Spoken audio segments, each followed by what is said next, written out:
Praise the Lord. கர்த்தருடைய நாமம் மகிமைப்படுவதாக. இதை பார்க்கிற உங்கள் யாவரையும் கர்த்தர் ஆசீர்வதிப்பாராக. நம்ம வாழ்க்கையில நம்ம அநேக நேரம் நினைப்பது உண்டு. நம்ம வார வாரம் சபைக்கு போறோம், பைபிள் வாசிக்கிறோம், ஜெபம் பண்றோம், எல்லாம் பண்றோம். ஆனா நம்ம குடும்பத்துல ஒரு ஆசீர்வாதமே இல்லையே, நம்ம குடும்பம் ஒரு மேன்மையை பார்க்க மாட்டேங்குதே, நமக்குள்ள ஒரு ஆசீர்வாதம் இல்லையே, ஆவிக்குரிய வாழ்க்கையில ஒரு ஆசீர்வாதத்தை பார்க்க முடியுதே அப்படின்னு நினைப்பது உண்டு. அப்படி நினைக்கிற ஒவ்வொருவருக்கும் இந்த வேளையில அது என்ன காரணம் அப்படின்னு நான் உங்களுக்கு காட்டி கொடுக்க விரும்புகிறேன். 2 சாமுவேல் 6வது அதிகாரம் 2 சாமுவேல் 6வது அதிகாரத்தை நீங்க எடுத்து வாசித்து பார்த்தீங்களானால், தாவீது பெலிஸ்தரை முறியடித்து கர்த்தருடைய உடன்படிக்கையை ஒரு புது ரதத்தின் மேல் ஏற்றி தன்னுடைய நகரத்துக்கு கொண்டு போயிட்டு இருக்கிறான்.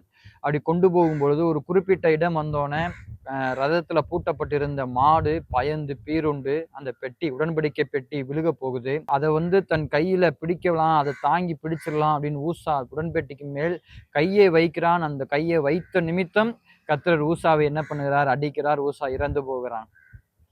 இந்த காரியம் நடந்த பின்பு தாவீது ரொம்ப மன சஞ்சலப்பட்டு எப்படி நம்ம உடன்படிக்கை பெட்டி மறுபடியும் நகரத்துக்கு கொண்டு போவது என்று யோசித்து கொண்டிருக்கும் பொழுது ஓபேத் ஏதோம் என்கின்ற குடும்பத்தாருடைய வீட்டுல உடன்படிக்கை பெட்டியை தாவீது 3 மாத காலம் வைக்கிறான்.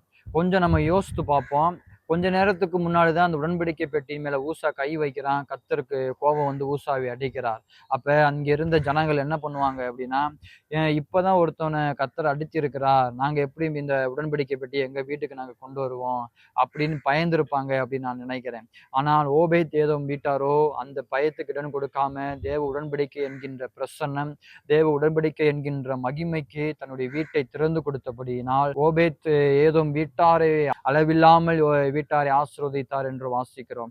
ஆமாங்க, அதே போலதான் நம்ம வாழ்க்கையிலையும் கர்த்தருடைய பிரசன்னத்துக்கு நம்ம முக்கியத்துவம் கொடுப்போமானால், கர்த்தருடைய மகிமைக்கு நம்ம முக்கியத்துவம் கொடுப்போமானால், தேவன் நம்முடைய வீட்டாரையும் நம்முடைய குடும்பத்தையும் ஆசீர்வதிக்க அவர் வல்லமை உள்ளவராய் இருக்கிறார்.